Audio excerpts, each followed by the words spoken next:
Hello friends, नमस्कार। आप सभी का स्वागत है पाथफाइंडर्स बाय अन अकेडमी पर। इजराइल ईरान का जो वॉर है वो एक पॉइंट ऑफ नो रिटर्न की तरफ बढ़ रहा है। मतलब इजराइल का तो क्लियर कट ऑब्जेक्टिव है कि ईरान में आयतुल्ला के रेजिम को खत्म कर दिया जाए। कल ही बेंजामिन नेतन्याहू ने एक प्रेस कॉन्फ्रेंस में कहा, the proud people of Iran, मतलब ईरान के लोग और इजराइल के लोग दोनों काफी अच्छे हैं और दोनों का रिश्ता काफी पुराना है, लेकिन इन आयतुल्ला और इस्लामिस्ट रेजिम की वजह से ईरानियंस का ऑपरेशन हो रहा है। और इसीलिए उन्होंने डायरेक्टली ईरान के लोगों को कहा कि आप इनके को यहां से पावर से हटा दें, अपने फ्रीडम को आप गारंटी करें, और इसराइल जो है वो आप ईरानियंस का साथ देगा। दूसरी तरफ आयतुल्ला जो है उन्होंने भी इसराइलीज के अगेंस्ट मैसेज दिया कि ये जो जाइनिस्ट रूलर्स हैं इनको यहां से हटा दिया जाएगा, ये टेररिस्ट्स हैं, इनका कोई भी जगह नहीं है। तो फ्रेंड्स, एक तरीके से ये क्लैश हो रहा है दोनों पर्टिकुलर लीडर्स का। यहाँ पे आयतुल्ला और नेतन्याहू ये दोनों कॉन्फ्रंटेशन करते हुए नजर आ रहे हैं। दोनों की अपनी मजबूरी भी है। नेतन्याहू की एक कॉलिशन की गवर्नमेंट है, पिछले ही महीने एक इंपॉर्टेंट कॉलिशन पार्टी ने समर्थन वापस ले लिया था, जिससे नेतन्याहू की सरकार गिरते गिरते बची है।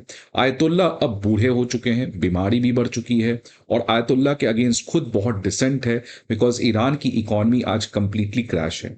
और इन दोनों की मजबूरी की वजह से मिडिल ईस्ट आज एक तरीके का काफी केओस की तरफ बढ़ते हुए नजर आ रहा है। और इसका रिपरकशंस आपको पता है इंडिया को होगा।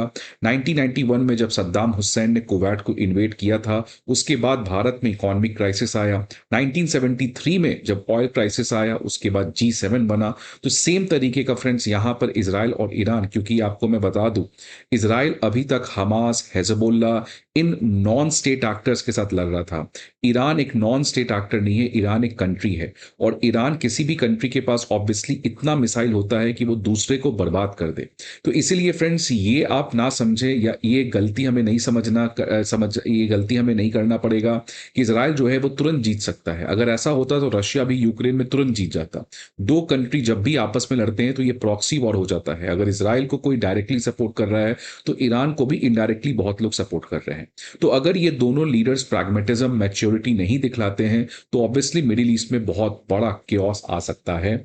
और इसका कुछ आज मैं एग्जांपल बताने जा रहा हूं कि कैसे ये वॉर कल शाम से लेके आज सुबह तक काफी ज्यादा एस्केलेट हुआ। सबसे पहले मैं स्टार्ट करूंगा क्रोनोलॉजी में। 17 जून की खबर मैं लेके आया हूं। ईरान में एक बहुत बड़ा साइबर अटैक होता है। एक बहुत बड़ा साइबर अटैक होता है ईरान में, जिसकी वजह से कोई भी ईरानियन अपने बैंक से पैसा नहीं निकाल पाता है। और उस बैंक का नाम है सेपा बैंक। ये जो बैंक सेपा है ये ईरान की सबसे इंपॉर्टेंट बैंक है। फॉर एग्जाम्पल आप कह लीजिए ये SBI है ईरान का। और इस बैंक सेपा का केवल जो यूज है वो वहां की जनता नहीं करती है, बल्कि IRGC, उसका जितना भी फाइनेंशियल फंडिंग होता है, जो वेपन्स है, टेक्नोलॉजीज जो खरीदता बेचता है, वो सब इसी पर्टिकुलर सेपा बैंक के थ्रू किया जाता है। और इसलिए सेपा बैंक में हाईजैक कर देना इजरायली एक्टर्स के द्वारा, जिसकी वजह से ईरानियंस के लिए एक बहुत बड़ा प्रॉब्लम हो गया। लोग जो है वो ATM में गए बट पैसे नहीं निकाल पा रहे हैं। इसके बाद ईरान जो है वो एक्शन में आते हुए कहा कि व्हाट्सएप को आप सभी डिलीट कर दे इमीडिएट बेसिस पे, बिकॉज व्हाट्सएप के थ्रू जो है US की जो कंपनी है व्हाट्सएप, वो ईरानियंस का डेटा इसराइल के ऊपर ट्रांसफर कर रही है। और साथ ही साथ ईरान ने स्मार्टफोन के इंपोर्ट के ऊपर बैन भी लगा दिया। ईरान शायद डर गया है कि हेजबुल्ला का जिस तरीके से पेजर अटैक हुआ था, हो सकता है सेम काइंड ऑफ अटैक हो, इसलिए ईरान ने स्मार्टफोन के इंपोर्ट के ऊपर भी बैन लगा दिया है। ईरान को सबसे बड़ा झटका लगा था जब उसके इजरायली डिफेंस फोर्स ने, जो उसके नए IRGC कमांडर हैं और ईरान के supreme leader ayatollah Ali Khomeini के सबसे खास हैं अली शदमानी, इसको मार दिया। पहले ही आपको पता है कि संडे को IRGC के जो उस समय के चीफ थे उनको मारा। उसके बाद ईरान ने रिप्लेस किया, अली शब्दानी को लाया, इसको भी इजरायली डिफेंस फोर्स ने मार दिया। तो ईरान इस तरीके से 17 जून को काफी ज्यादा एग्रेशन झेला इजराइल के द्वारा। और अब US जो है, क्योंकि डोनाल्ड ट्रंप खुद आप देखिए G7 से अचानक छोड़कर वापस चले गए, उन्होंने कहा मेरी पेशेंस अब खत्म हो रही है, अब मैं प्रोबेबली बात नहीं करने जा रहा हूं आयतुल्ला से। और इसी के बीच में US जो है वो अपने वॉर प्लेन्स और एयरक्राफ्ट कैरियर को इमीडिएट बेसिस पर डिस्पैच कर दी है मिडिल ईस्ट। देख सकते हैं फ्रेंड्स 17 जून की खबर आ रही है, F-16, F-22, F-35 fighter jets को मिडिल ईस्ट भेज दिया गया है। और कल ही मैंने इसके ऊपर वीडियो बनाया था कि इजराइल ने रिक्वेस्ट किया है B-2 बॉम्बर्स को, जो B-2 बॉम्बर्स इस तरीके के बंकर बस्टिंग बॉम्ब्स को ले जा सकता है, जिसके थ्रू फॉर्दो न्यूक्लियर साइट को कंप्लीटली डिस्ट्रॉय करने में सक्षम हो सकता है, क्योंकि इजराइल के पास ये बंकर बस्टिंग बॉम्ब और B-2 बॉम्बर्स है नहीं। तो ये भी अब यूएस जो है वो भेजने जा रहा है मिडिल ईस्ट में। तो यहां पर देख सकते हैं कि यूएस जो एक तरीके से इनडायरेक्टली या बैक चैनल सपोर्ट कर रहा था इजराइल को, अब जैसे जैसे ये वॉर बढ़ रहा है और ईरान झुकने को तैयार नहीं है, तो यूएस जो है वो अब डायरेक्टली इजराइल के समर्थन में आते हुए नजर आ रहा है। ट्रंप ने इनफैक्ट फ्रेंड्स देख सकते हैं 17 जून को अगेन उन्होंने शाम को कहा कि यूएस को यह पता है कि आयतुल्ला अली खमीनी कहां पे छुपे हैं, और अगर ईरान अनकंडीशनल सरेंडर नहीं करता है तो नेक्स्ट टारगेट जो है वो आयतुल्ला अली खमीनी होंगे। तो यहां पे डायरेक्टली यूएस ने अली खमीनी को ही डायरेक्टली चैलेंज किया और कहा है अनकंडीशनल सरेंडर, मतलब अब ईरान के पास कोई भी ऐसा लेवरेज नहीं है कि वो कोई भी कंडीशन रख सकता है, कोई बार्गेन कर सकता है। अब आयतुल्ला अली खमीनी को रिटेलिएट करना जरूरी था, बिकॉज उनके अस्तित्व, उनकी आइडेंटिटी, उनके इमेज के ऊपर सवाल उठा था। तो उन्होंने देख सकते हैं फ्रेंड्स 18 जून को, तो ये 17 जून की कहानी हो गई। अब मैं बताऊंगा आपको 18 जून को क्या हो रहा है। 18 जून को ट्वीट करते हैं 4:19 AM में आयतुल्ला अली खमीनी, और उन्होंने कहा कि एक स्ट्रॉन्ग रिस्पॉन्स हमें देना बहुत जरूरी है to the terrorist Zionist regime. तो आप देख सकते हैं वर्ड काफी कैटेगोरिकली यूज किया गया है, टेररिस्ट, और इनफैक्ट यहां पे यूज किया नो मर्सी, मतलब टेररिज्म प्लस नो मर्सी। इसका ये क्लियर है कि ईरान जो है वो बैक ऑफ करने के मूड में नहीं हुआ है। यूएस ने तो आयतुल्ला अली खमीनी को ये कह दिया कि आपकी लोकेशन हमें पता है, लेकिन तब भी आयतुल्ला अली खमीनी जो है वो यहां पे बैक ऑफ नहीं करते हुए एक डायरेक्ट चैलेंज केवल इजराइल को नहीं बल्कि यूनाइटेड स्टेट्स ऑफ अमेरिका को भी यहां पे देते हुए नजर आ रहे हैं। और इसके बाद देख सकते हैं फ्रेंड्स 7:22 की एक खबर आ रही है कि आयतुल्ला अली खमीनी ने कहा द बैटल हैज बिगन। अब ये जंग फुल ऑन मोड पे स्टार्ट होगा, बिकॉज जिस तरीके से यूनाइटेड स्टेट्स इजराइल को ज्वाइन किया है, तो अब मैं मान लूंगा कि ये सभी लोग चाहते हैं ईरान को कंप्लीटली डिस्ट्रॉय करना, और इसीलिए अब ईरान जो है वो फुल ब्लोन वॉर लॉन्च कर सकती है इजराइल के ऊपर।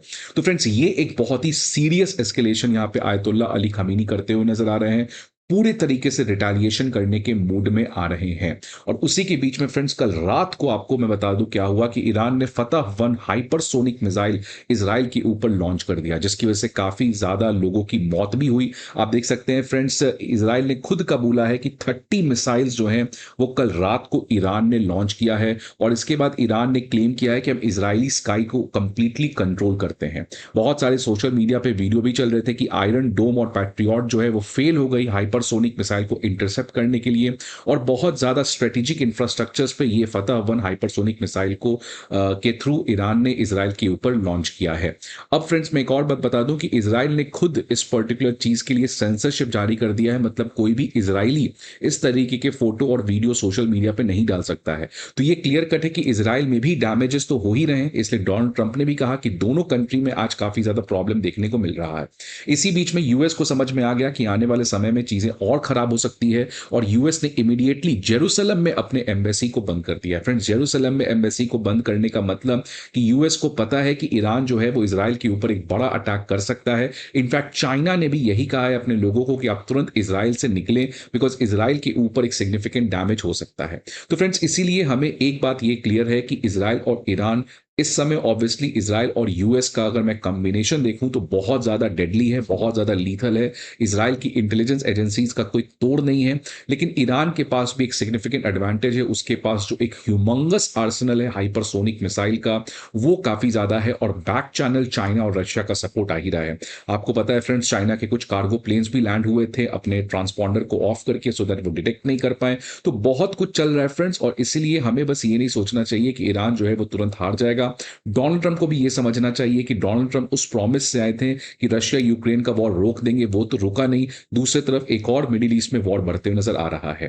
फ्रेंड्स चाइना भी इस केस में कभी भी ईरान को नहीं हारने देगा, क्योंकि चाइना के लिए ईरान जो है वो फॉरेन पॉलिसी के लिए बहुत इंपॉर्टेंट है, खासकर मिडिल ईस्ट के जियोग्राफिकल रीजन में। इसलिए फ्रेंड्स चाइना और यूएस की वही मजबूरी है जो ईरान और इजराइल की मजबूरी है। तो ये एक तरीके से वापस से cold war type of geopolitical background बन रहा है। इसका सीधा साधा इंपैक्ट ग्लोबल साउथ पे आएगा, इंडिया जैसे कंट्री पे आएगा, जिसका केवल एक ही मकसद है डेवलपमेंट विश्व में शांति हो और हम आगे बढ़े। लेकिन ये कंफर्ट इंडिया को नहीं मिलता है। पहले कभी पाकिस्तान एक टेररिस्ट कंट्री हमें अटैक करता है, इसके बाद फिर आप देख सकते हैं इजराइल ईरान अपने खुद के जियोपॉलिटिकल बैटल में है, उधर रशिया यूक्रेन में वॉर चल रहा है।